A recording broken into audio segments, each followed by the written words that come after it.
Stop everything you're doing because the most explosive royal secret of the year just leaked, and it's so incendiary that senior courtiers are reportedly scrambling through the gilded corridors of Buckingham Palace right now, desperate to keep the damage from scorching the crown. According to a well-placed palace mole, Meghan Markle, yes, the very duchess who turned her back on royal protocol faster than you can say, Netflix deal, has allegedly fired off a jaw-dropping, ink-soaked ultimatum straight to King Charles III himself, demanding money, influence, and a public apology or else. People thought Megxit was the climax? Think again, because this newly surfaced 3-page tantrum of a letter reads like a masterclass in leverage, and royal insiders say the monarch's reaction went from disbelief to find the royal lawyers in a matter of minutes. Right now, you're probably asking 3 questions. What exactly did Meghan want? How did this supposed blackmail bombshell even leak?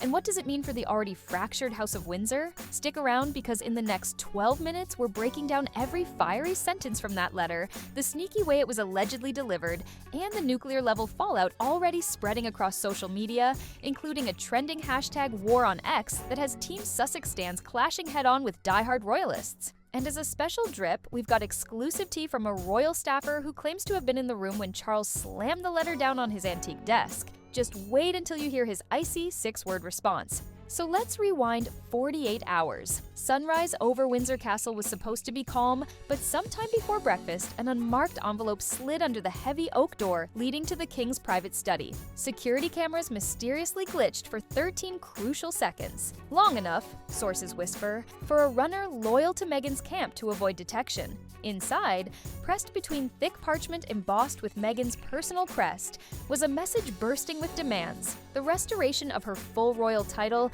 sans former, a multi-million-pound trust fund for Archie and Lilibet, drawn directly from the sovereign grant, and, brace yourself, a public statement from Charles admitting the institution failed to protect Meghan from what she calls racist media attacks. The kicker? She allegedly threatened to unleash a trove of voice memos, emails, and private photos that would shatter the monarchy's moral credibility, unless her list was met within 30 days. Royal watchers immediately dubbed it the Markle Manifesto. Now, if you think Charles took that quietly, think again. According to our palace insider, let's call him Silver Fox because he served under both Elizabeth and Charles, His Majesty read the first paragraph, clenched his jaw, muttered utterly preposterous, and summoned his most trusted aide with a single ring of an antique bell. Silver Fox swears he then uttered 6 chilling words. "We will not be held hostage." Those words ricocheted down the marble halls faster than any official memo, igniting an emergency summit that pulled in the Queen, Prince William, and 3 senior advisors. Their objective? Containment. But containment failed within hours, because an anonymous source, likely someone within Meghan's Hollywood circle, forwarded a scanned copy of the letter to at least 2 gossip blogs. The screenshots exploded across X, racking up 10 million views in under 4 hours. Hashtags like Number Royal Ransom and Nosh Megxit 2.0 shot into global trending. Users dissected every comma, debating whether the letter was a daring plea for accountability or a manipulative cash grab. Spoiler alert, the overwhelming consensus paints Meghan as the villain of this saga, while Charles unexpectedly emerges as the hero holding firm against emotional extortion. Let's zero in on the letter's most explosive demand: money. Meghan allegedly insists the sovereign grant set aside no less than £25 million annually in a trust tax-free for her children's security, travel, and cultural education initiatives. Translation: endless private jets, designer wardrobes, and media consultants disguised as tutors. Critics snapped back instantly, reminding the internet that Charles had already offered security assistance back in 2020 and was rebuffed. The letter's wording drips with entitlement, claiming the children must not be penalized for ancestral sins committed long before their birth. Bold move, Meghan. But wait, there's more. She also wants a personal apology from King Charles broadcast live on the BBC and posted across all official royal channels. Not just any apology, she wants him to use the exact phrase, "institutional negligence motivated by unconscious bias." The audacity practically scorches the page, doesn't it? While the monarchy plotted its response, Meghan's supporters launched a counter-offensive on social media, framing the letter as a brave push for overdue justice. They flood the timeline with clips from her 2021 Oprah interview, spliced next to paparazzi shots of Charles in tailored suits, captioned, "Pay up, Papa." Yet for every protest tweet, there are 3 calling Meghan's move a shakedown. Even neutral commentators who once sympathized with her are now recoiling, saying any legitimate grievance loses legitimacy the second it's leveraged for personal enrichment. And that sentiment is giving Charles the kind of public backing he's rarely enjoyed since his coronation. Behind palace walls, however, the stakes go beyond PR. Advisors are weighing historical precedent. Back in 1936, Edward VIII abdicated after Wallis Simpson triggered constitutional meltdown. The family refused to let romantic scandal topple the throne back then, and they won't let a Californian duchess do it now. One legal expert warns that meeting Meghan's demands could set a catastrophic precedent, inviting future royals to negotiate family loyalty like a business contract. Imagine every cousin filing cash demands under threat of Netflix tell-alls. The monarchy's centuries-old motto, "Never complain, never explain," would be dead on arrival. Around the 8-hour mark after the leak, a second shockwave hits. A leaked voicemail surfaces on an obscure forum before migrating to mainstream social feeds. In the audio, a female voice sounding eerily like Meghan can be heard telling an unknown confidant it's the only language they understand: money and headlines. Authenticity is still unverified, but royal reporters note the cadence and Canadian lilt that matches past recordings of the Duchess. Palace officials refuse comment, but tech experts begin digital voice analysis. If the clip is confirmed genuine, it's the smoking gun proving premeditated blackmail.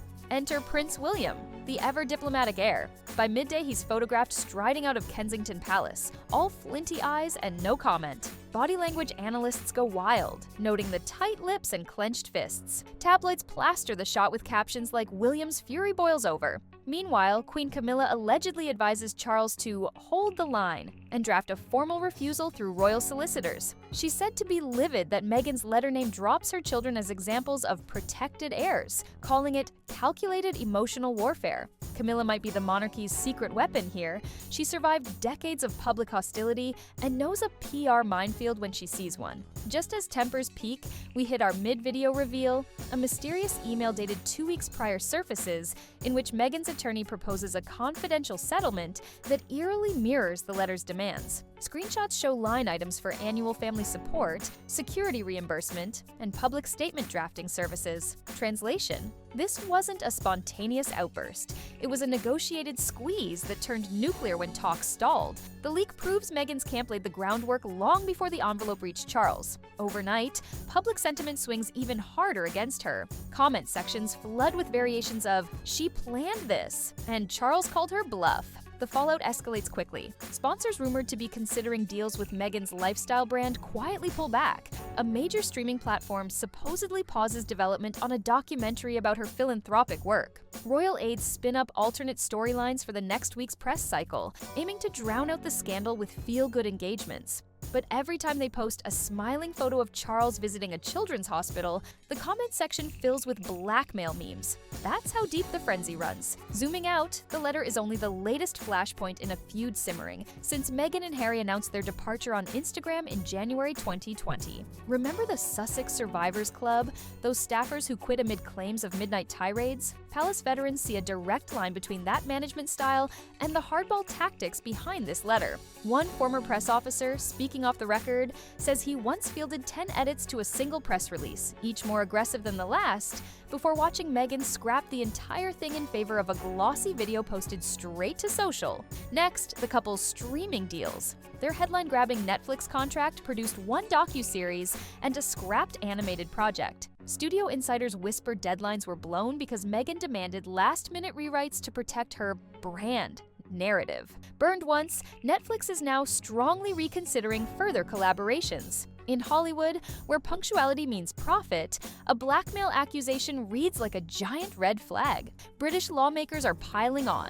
A backbench MP just proposed legislation forcing the monarchy to publish annual transparency reports on family support payments, an indirect consequence of Meghan's financial demands. Even anti-monarchists grumble that the scandal trivializes real constitutional debates by turning a 1,000-year-old institution into reality TV fodder. The fallout doesn't spare Harry. Though Meghan tops every headline, his silence sparks questions. Some insiders think he co-authored the letter, Others claim he begged her to stand down. Paparazzi snaps from Montecito show him pacing on his polo field, juggling two phones with a stormy expression. Body language expert Dr. Jenna Cohen calls it protective yet conflicted, noting his shoulders curl inward.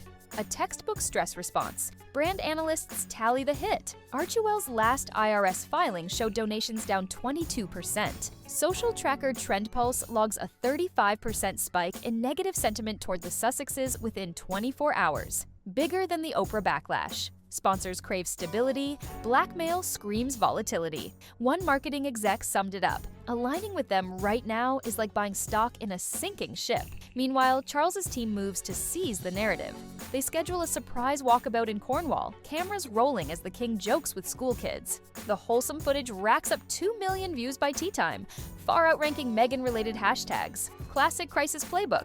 Drown drama in positive optics. And it's working. Inside the palace war room, courtiers draft multiple contingency plans. Option A, total silence, trusting public fatigue to bury the story. Option B, a measured legal response threatening defamation action if Meghan releases doctored evidence. Option C, labeled nuclear, would see Charles strip the Sussexes of remaining courtesy titles via the 1917 letters patent. William reportedly favors option B. Camilla, option A, while Charles keeps option C in his back pocket as the ultimate deterrent. Royal historians note only one precedent, when Queen Mary revoked titles from German cousins during World War I. Stripping titles is rare, but not impossible. The mere whisper of option C leaks to friendly papers and has commentators buzzing about whether Meghan's duchess rank could vanish overnight, a threat sharp enough to force even the most media-savvy duchess back to the negotiating table. Then comes the unexpected power move that seals the narrative.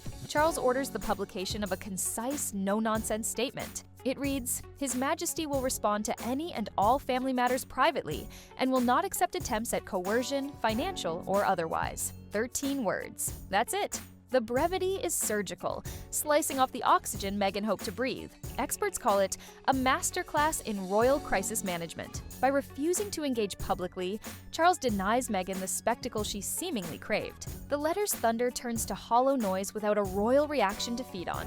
Days later, the scandal begins to collapse under its own hype. X moves on to a celebrity breakup, tabloids chase a footballer's cheating scandal, and Meghan's alleged blackmail gambit fades from front pages. But not without lasting damage. Polls show a 5-point drop in her favorability among younger demographics, the group once most sympathetic to her. Meanwhile, Charles's approval bumps up 7 points, a rare win for a monarch long overshadowed by PR disasters. Royal historians will note this as the moment Charles finally stepped into a decisive leadership role post-Elizabeth. In the end, villain aimed to destroy hero, but ultimately destroyed themselves.